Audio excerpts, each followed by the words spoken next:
So today we will be discussing like a sort of scenario-based discussion on laparoscopic surgery. I will just try to cover two topics together. This topic has been discussed by me a number of times before as well. So a number of things will be sort of reviewed, and I will suggest if you want to see the previous discussion, maybe you will find a little more details, because today I'm just trying to just a second. Okay, so it will be laparoscopic bariatric surgery. How many of you have done this lap sleeve gastrectomy?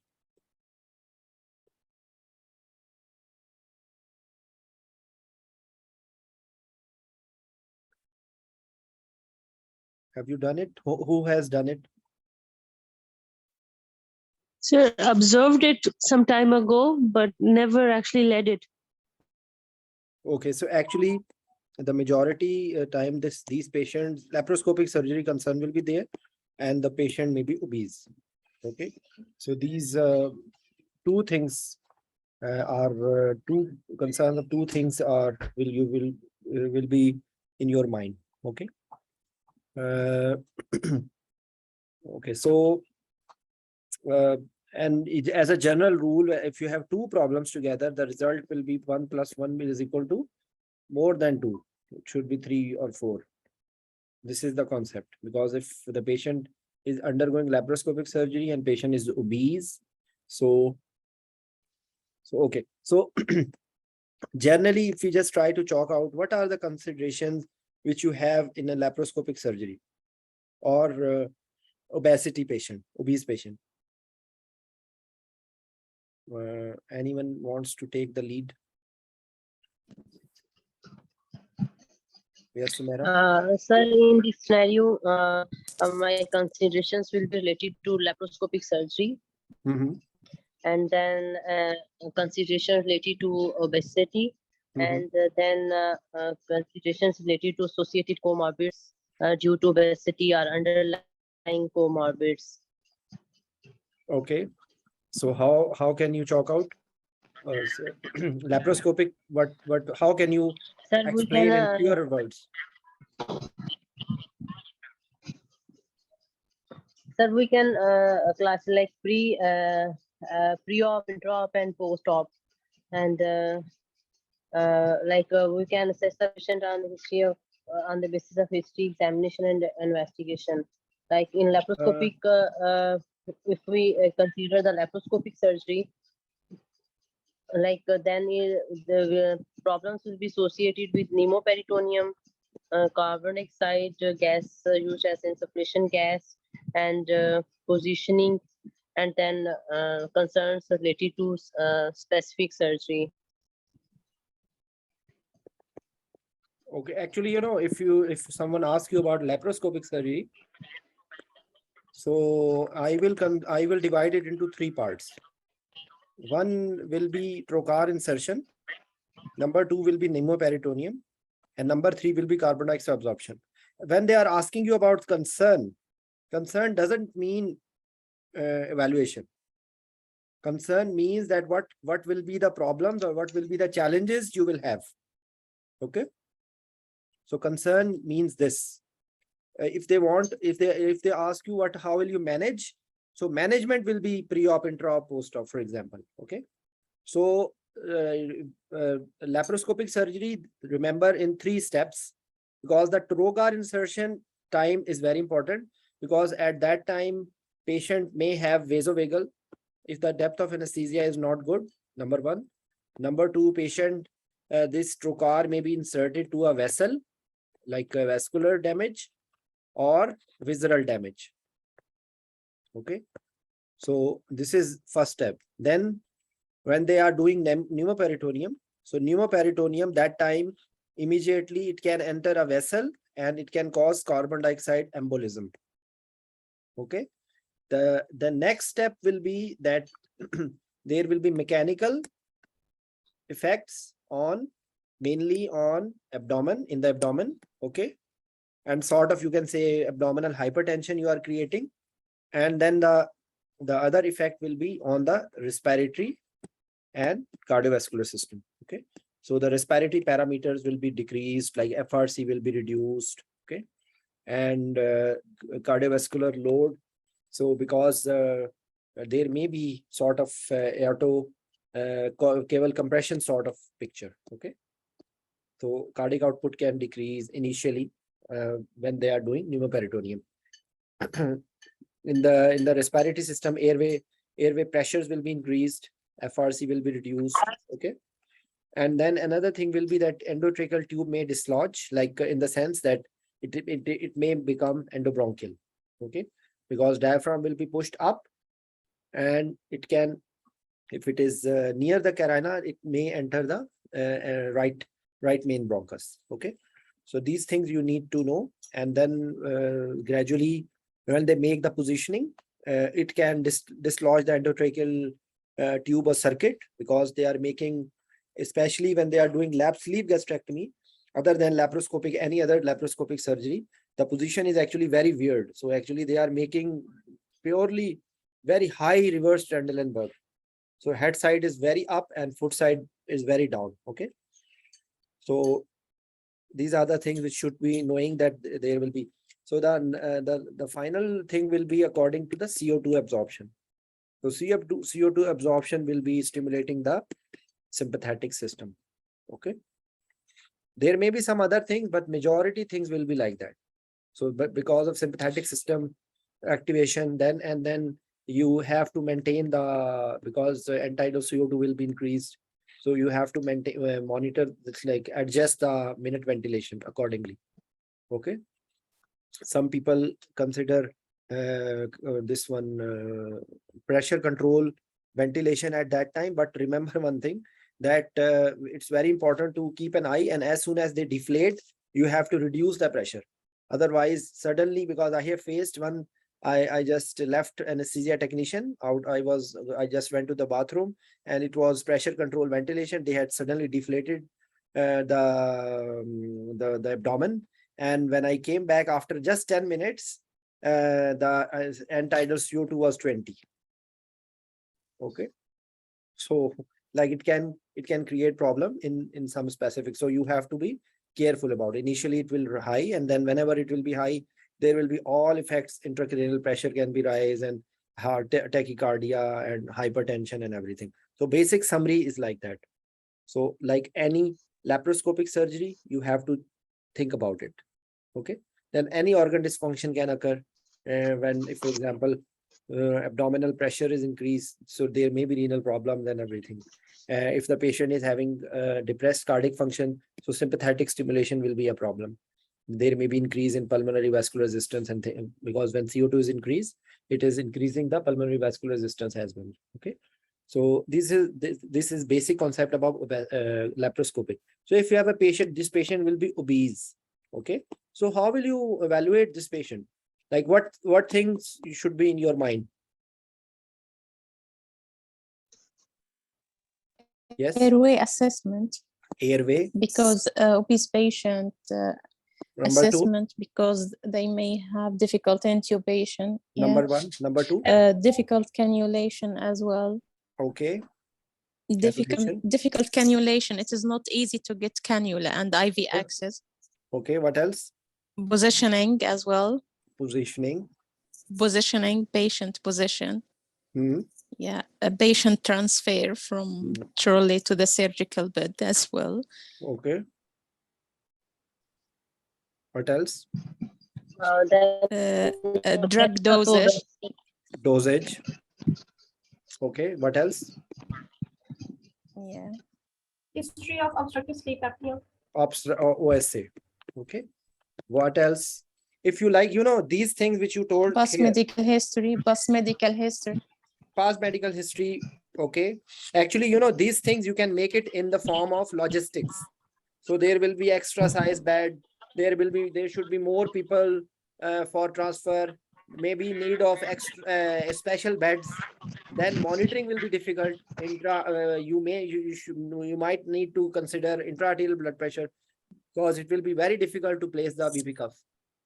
Okay, then IV line will be difficult, so you might need ultrasound or vein visualizer, okay, for the IV cannulation, or even you might need to have central line if you are not able to take IV lines in a good way. Okay, then if you generally, if you another logistic problem will be that may be difficult in performing regional anesthesia. So you might need, for example, if you want to do central neuraxial block, you should measure the you should use ultrasound, and you should measure the depth from the skin to the space where is midline and which level, vertebral level you are. Okay, so by using of ultrasound, you will be starting counting from sacrum, and then you can count the vertebral level where you want to perform the central neuraxial block. This will be one thing. You will find the midline, because in obese patient you cannot palpate and you will not be able to understand where you are. Okay, so second answer is midline, and third is distance from skin to the space. So you can use ultrasound for this purpose. Then you can use it for you might need to have long needles, epidural needles, special epidural needles, or special spinal needles, because normal needle you will not be able to perform. Okay, so other logistics will be, you might need, because this patient will be at risk of embolism, so you might need to have this elastic stocking or compression devices to avoid the risk of this one embolism. Okay, so in addition to that, of course, first question will be that whenever you have an obese patient, you will make sure that patient does not have OSA. For that, you will use the stop bank criteria. You can have that one. Can anyone just quickly tell what is this stop bank? Yes, Sumera. Stop bank as per snoring. As per snoring, T for tired, and O for observed cessation of breathing, P for high blood pressure, then B is for BMI more than 35 kilogram per meter square, and then age more than 50, next circumference more than 6 inches or 40 centimeter, and male gender. Male gender, okay. And next circumference, how much you told? Sir, it's more than 16 inches or 40 centimeter. Okay. And G is the More male. than 35. Okay. So different books you will find. I think it is 40. Okay. So you will find it. So next step, what will be, for example, if you find 3 or 4 numbers, what will you do? What will be the next step?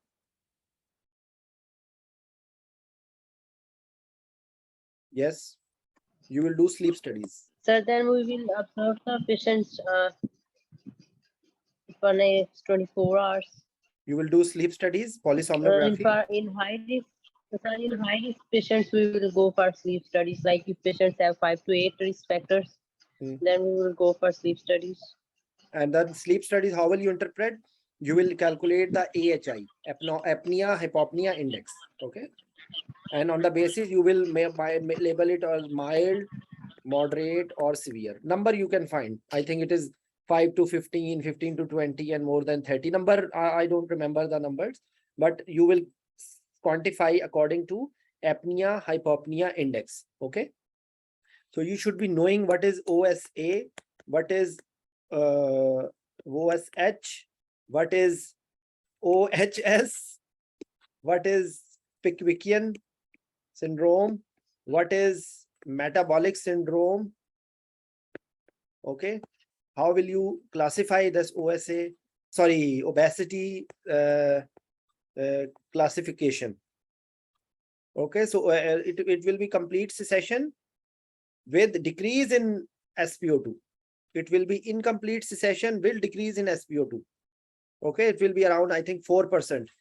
If someone can just correct me. It will be a complete cessation, and it will be incomplete cessation with decrease in oxygen saturation for more than 4%. Am I right? And what is this OHS? Anyone knows about it? Sir, OHS is obesity hypoventilation syndrome. Okay, so I think it is daytime somnolence, Sir, in something like that. obesity hypoventilation syndrome, there is What are the source components? of I central forgot. apnea, Mhm. leading to Daytime somnolence. decreased sensitization of the respiratory center to hypercarbia. Mhm. Okay. And in Pickwickian syndrome, I think this is addition with the cor pulmonale. Okay. Sir, even we can say like Pickwickian syndrome is a severe form of OHS. Yes, because there will be Like development it of is pulmonary associated with hypertension. hypoxemia, Okay. hypercarbia, Because actually, what happens pulmonary gradual. hypertension, and carpulmonal. Yes, chronic hypoxia and hypercarbia. Okay, it will lead to pulmonary hypertension. Okay. And there are more chances of actually hypertension, diabetes mellitus. Okay. So obesity with combination of diabetes and I think it is called as metabolic syndrome. Okay. These are just terminologies which you should be knowing simple way. So what are the other, like, there will be chances of hypertension, diabetes mellitus, of course, then ischemic heart disease and failure, right heart failure, pulmonary hypertension. These all things are interlinked. Okay. So the symptoms will be dyspnea, orthopnea, PND, any signs of heart failure. Okay. So, this is the just whole concept about it. So as we discussed that there will be problems related to airway, okay, in this patient. So if you want to reduce the problem, so how can you do it?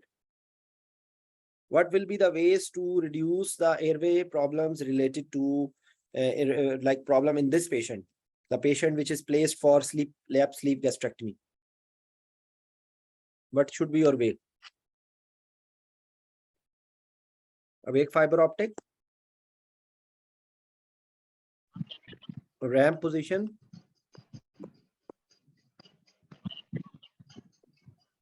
this pre-oxygenation,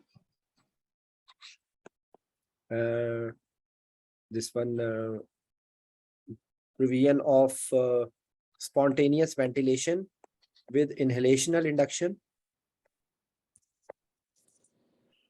Okay. What will be the advantage of ramp position, rapid airway management position? It will not only increase the FRC, okay, decrease the risk of aspiration, okay, and also make the laryngeal, pharyngeal, and oral angle in alignment, okay, so that the laryngoscopy will become easier. And then you should have all the basic difficult airway equipment which may be needed, anything like LMAs, different size blades, video laryngoscope, glidoscope. Even there should be provision, if for example, if you are expecting that there will be too much difficult, you will always go for a wave fiber optic. You will not take a chance. Otherwise, if you can try this one, inhalational induction with preservation of spontaneous ventilation. So this is a fair answer if you want to answer for this thing. Okay. So related to airway logistics, I told you, monitoring, I told you, complications which you are expecting. Yes, when you are assessing, you will be also expecting post-operative complications, like patient may be on CPAP, BiPAP pre-operatively. So this patient might need HDU or might need like there will be more chances of post-operative pulmonary sequelae. Okay, so you might need to keep the patient in HDU. And then we will just quickly discuss about like your main as Dr. Dora discussed, I'm sorry, who answered about this medications. So actually the medications you have to usually, actually there are 3 to 4 terminologies. One is total body weight, one is ideal body weight, one is predicted body weight, one is lean body weight, and one is adjusted body weight. Total body weight is total body weight. Ideal body weight is like height in centimeter. For example, if 1 centimeter, and so in a minus, male 100 and female 105. So this is ideal body weight. Lean body weight is ideal body weight plus body fat. So it is around 20 to 25% of ideal body weight. Ideal body weight plus 20 to 25%. It's maximum 70 kg for female and 100 kg for male. This is the most important thing, because the majority of the medications which we use in anesthesia, we are calculating with lean body weight. Okay, this is the concept. Yes, for induction, you might need to use dexamethasone with total body weight and might need propofol in slightly higher dose. Okay, but usually in infusion or any other medication, you will be calculating by lean body weight. This predicted body weight actually is used for mechanical ventilation, and it is according as Shamail, can you just say a few words? Yes, sir. Be a little loud. You have to tell about this adjusted body weight and predicted body weight. The predicted body weight is used for adjusting the tidal volume in patients which are underweight or overweight. So the formula for this is you have to calculate the height in centimeters. Sorry, calculate the height in. Actually, there is a formula, but the concept you have told. 60. We can have at the look at the formula, but the concept you should be telling. There is a formula for calculating of predicted body weight, but the what is the concept? The theory behind it is lung size will remain the same. Am I right? Yes. So lung size will be in adults. The lung size will not be, so you are ventilating the lung. So this is the concept for ventilation. So ventilation you should be calculating. It is better. Even this protocol is being used for lung protective strategies as we do in ARDS. That is the same thing. Okay. Yes. So and what the is adjusted body weight? Yes. Adjusted body weight is used when the actual body weight is more than 30% of the ideal weight. It is used in obese patients. So the drug calculation is usually according to the adjusted body weight. And I think one more thing, that adjusted body weight is also used for nutrition. Yes. If I'm not wrong. So anyways, just if you forget, lean body weight is so you have to carefully titrate it doses. And then remember one thing, that you will avoid the medications which have more metabolism. Okay. So among the inhalational agents, desflurane will be preferred as compared to sevoflurane or isoflurane. Okay. Among the IV agents, propofol will be a good choice. Even if you are giving for TIVA, propofol is not a bad choice. Among the analgesia, you will try to use remifentanil or fentanyl, and you will try to avoid morphine, because it will have longer effect and active metabolites. Similarly, you will try to have a multimodal analgesia so that you are reducing the opioid consumption. Okay, so that is the main concept behind it, that whatever you are using, you are trying to avoid the medication which have more metabolism. Okay. Yes, Dr. Lutfia, you raised the hand. Could you please explain the lean body weight? I didn't get it, please. Yeah. Actually, it is for body fat. Ideal body weight plus 20 to 25%. We say it for body fat. I don't have very good concept. If anyone can explain in a better way, You are welcome. Sumera, can you explain? Thank you, sir. Thank you Yeah. for your explanation. Yes. Anyone else can explain lean body weight in a better way? It's lean body weight is weight minus your body fat. But there are different formulas for the calculation. Okay. So okay. So metabolism, and then the other important thing will be that you will be extubating awake. Okay, because maybe it will be difficult for you to maintain the airway if you are patient is a little deep, so you will be avoiding, but still you have to get a good balance between good analgesia and respiratory depression. Okay, so that's why use of for example tab block may be technically difficult, but you can consider tab block or local infiltration. Even surgeons can perform the tab block while they are coming back from the abdomen. Okay, so they can do it. So these are the main points, and then any other comments about it, because we will just go to that. Where is that book? I will just try to.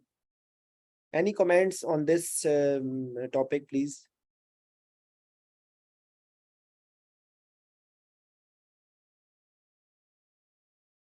Yes, Sumera. Anything you want to add, or any point you are recalling?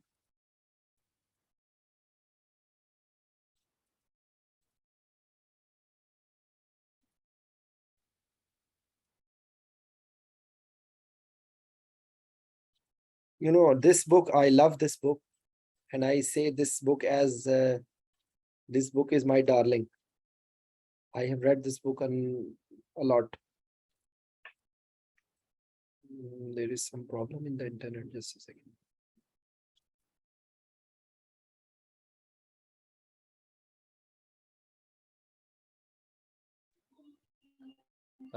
Excuse me, sir. What is the name of the book? This is a clinical anesthesia Viva book. Thank you, sir. Just a second. Actually, maybe there is a, just give me a second. Let me open it from my laptop.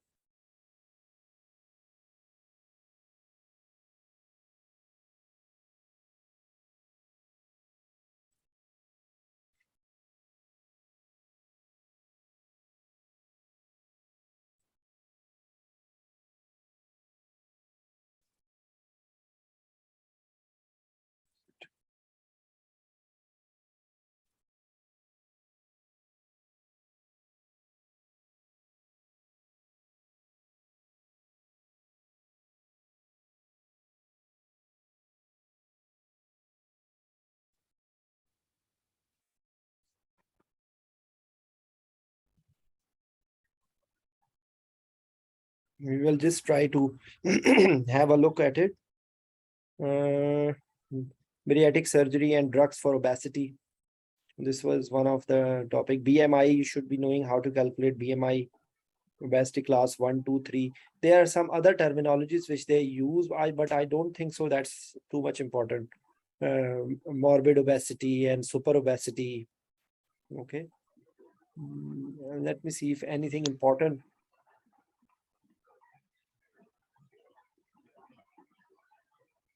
Have you seen any patient who's taking this sibutramine? Monoamine reuptake inhibitor inhibits the reuptake of norepinephrine serotonin, causing anorexia. This is for losing weight.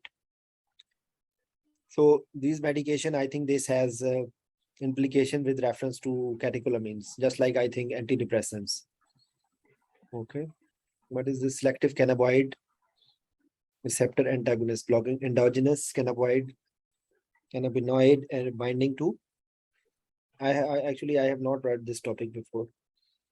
Just a second.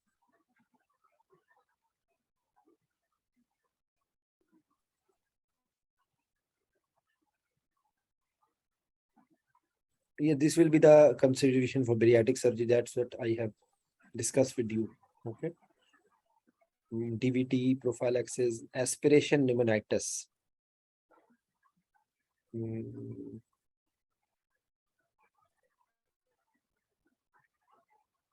Specialized table to accommodate the patient, protection of pressure area. Yes, this one I forgot to tell. Okay, when they are making the position, it is very important to protect the even. Once I was doing lap sleeve gastrectomy, and just the hand was not properly fixed. So what happened? The hand fall, and IV line came out, and I was like, at that time I was taking another IV line, but it was very difficult. They had started the case, so I became in big trouble. Okay, so like Alhamdulillah, it went uneventful, and I was able to take an IV line. But the thing was that it's very important, and not only this fixation, but only for the neuropathies and injuries, nerve injuries. Okay, so the respiratory changes we have discussed. Mediastinal emphysema, pneumothorax, gas embolism, systemic vasculitis. I'm just seeing that anything which I have not mentioned to you. Morphine they have written, but I think in obese patient, you have to avoid the medication which can cause respiratory depression. But again, you have to find out some way. Okay.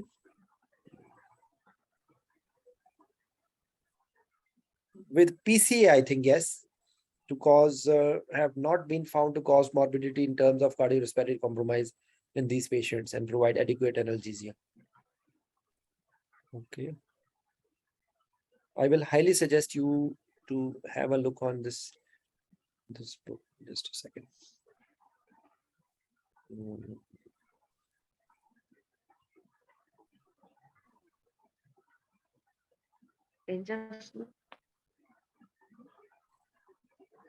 This is about obesity. Broca's index for lean body weight, for ideal body weight. So obesity, increased blood volume, increased cardiac output, cardiomegaly, left ventricular hypertrophy, reduced compliance, diastolic dysfunction. This is the same sequence of events in any other hypertensive patient as well. Okay, because and one more thing, remember one thing, that in any patient who has hypertension, you have to look at the diastolic dysfunction, because systolic dysfunction or systolic failure will occur very late. Okay, so when we are looking at the echo, remember one thing: the least important thing is ejection fraction, if it is normal. Okay, if ejection fraction, if it is normal, it's not significant. But if it is decreased, it is significant. So in hypertensive patient, always make your habit to have a look on diastolic dysfunction rather than systolic dysfunction. Okay, so we have discussed thromboembolism risk, venous excess problem, hypertension, ischemic heart disease, increased worth of bleeding, compliance will be decreased, pulmonary hypertension. Okay, oxygen consumption, carbon dioxide production is increased. There will be more chances gastroparesis, and there will be more acidity. There will be more chances of regurgitation and aspiration in these patients. Okay, these patients will have at risk of diabetes. Positioning, transferring, monitoring, as I told you. Okay, you have to rule out OSA, as I told you. Mouth opening, airway assessment will be very important. Okay, indirect laryngoscopy, or these days it is nase endoscopy. Okay, it is replaced by nase endoscopy. Okay, so the incidence of difficult intubation is around 13%. Increase in soft tissue, reduce head and neck mobility, large tongue, short neck, large breast, anterior larynx, restricted mouth opening. Okay.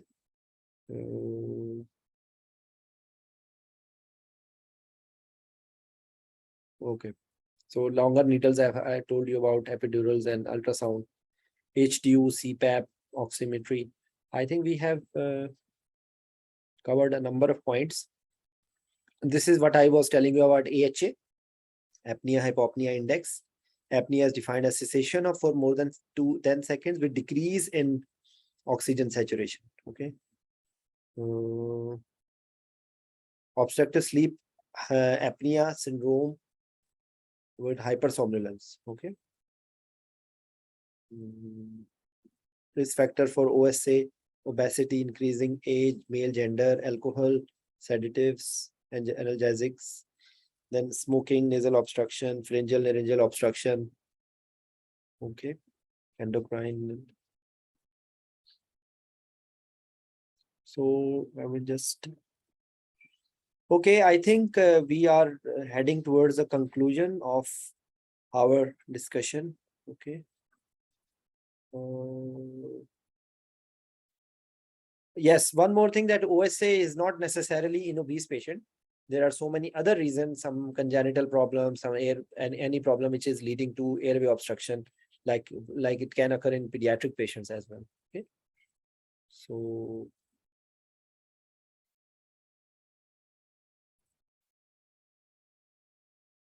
in this discussion, we have covered around 3 topics. For laparoscopic surgery, as I told you, pneumoperitoneum, CO2 insufflation, surgical procedure,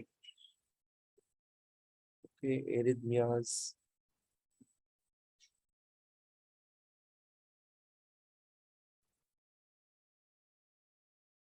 renal system. Okay, actually, one thing I recall. What other gases can be used for insufflation? Can anyone know about it? Has anyone got any experience? Because I have never seen any other. But has anyone got experience of any other gas than CO2?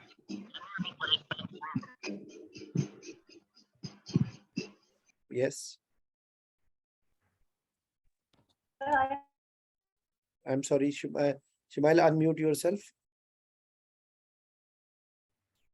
We use carbon dioxide for insufflation, but nitrous, helium, and argon are the other gases which can be used. Nitrous Yes, can be used. nitrous oxide. But it's combustible. So how can you use it? You might have problem in the visual. I think I don't know how to twist it. Nitrous oxide they have written, but I don't think so. It will be a safe gas. I think helium or argon may be used. Helium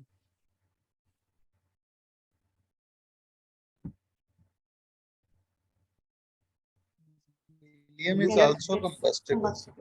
I'm sorry? I think helium is also combustible. Helium also combustible? Yes, sir. Actually, this topic I have, if anyone can add about it, I have less information about this point, about using other gases. Okay. Zishan, if you can comment anything about it.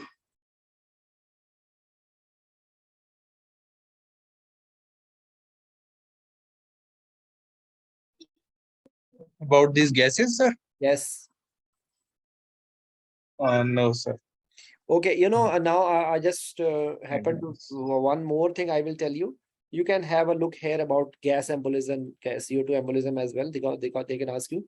Now future, after some years, there will be use of natural orifices rather than in CN.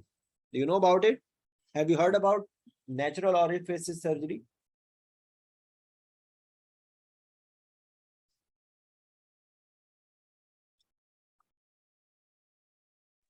Sir, like gasless surgery, like no, that is something else. That is something else with reduced pressure. Or I'm talking about there will be no incision. They will be in females. They will be entering through vaginal fornix. I think posterior fornix they will be entering, or they can use from endoscopic route, from oral, or from rectal, things like that. Okay. I have not seen about it, but maybe it's being done in some parts of the world. Okay. And yes, one more thing. Another part of this laparoscopic surgery is robot assisted. Okay. Because robotic surgery are just like laparoscopic surgery, but it needs even more mature depth of anesthesia, so that the patient doesn't move at all, because they will be using the robot. It's my luck. I have seen robotic surgeries mainly.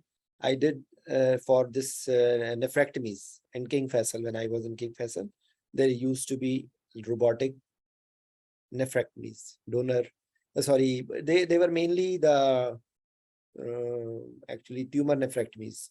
Okay. So this is, if they ask you in any exam about robotic surgery, the main concern will be just like any laparoscopic surgery. Okay. So I think I will stop here. Anyone wants to have any question, please?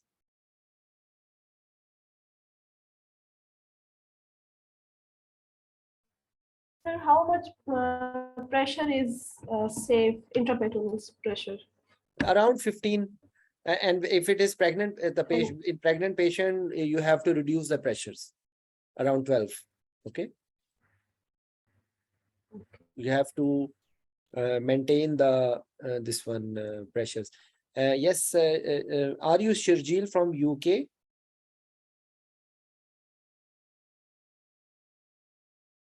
Shirjeel is here still. Yes, I'm Shirjeel from UK. Yes. How are you? It's pleasure to have you on board. Please add on if I have missed something, or your any experience from UK. No, I think you have covered pretty much everything. There's nothing left to add, to be honest. It was a really, really good talk. Enjoyed thoroughly listening to that. Thank you. Thanks a lot. It's been an honor for me. Anyways, everyone, thanks a lot. So we will just look into some other topic from my darling book. Okay, so most probably any of the topic I will just inform you tomorrow, inshallah. Okay. Or maybe, I'm not sure, maybe I will be tomorrow, I will be able to take a class or not. If not, then on Friday or Saturday, okay, on the weekend, because it's weekend on in Saudi Arabia. It's Friday and Saturday.